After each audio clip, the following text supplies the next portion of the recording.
So I'm in need of a gluten-free bun. I made a big pulled pork the other day in the crock pot, and we need some gluten-free buns.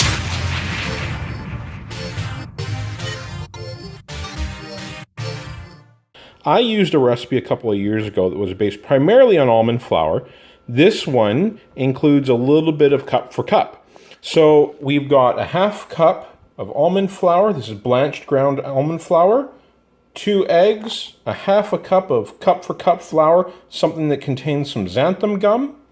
I've got some baking powder, some butter, a little bit of salt, and some applesauce.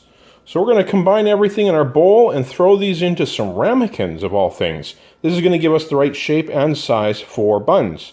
And you can do these in either the toaster oven or the microwave or full-size oven if you've got a couple of them. So it's a pretty firm batter for a gluten-free dough, but definitely not like a bread dough or a bun dough. It is definitely loose, but that's because of the 2 eggs.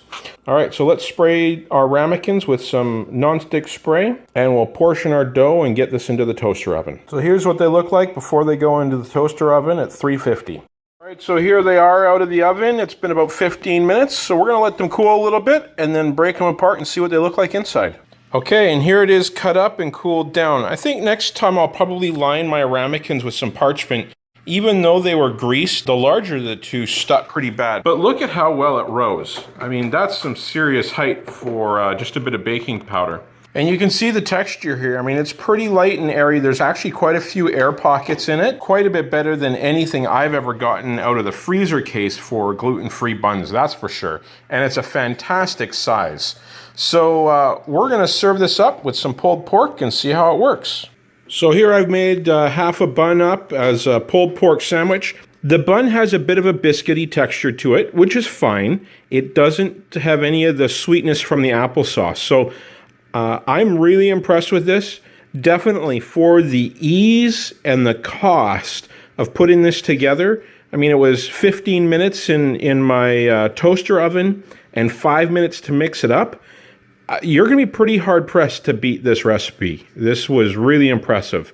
So definitely going to be adding this into our repertoire.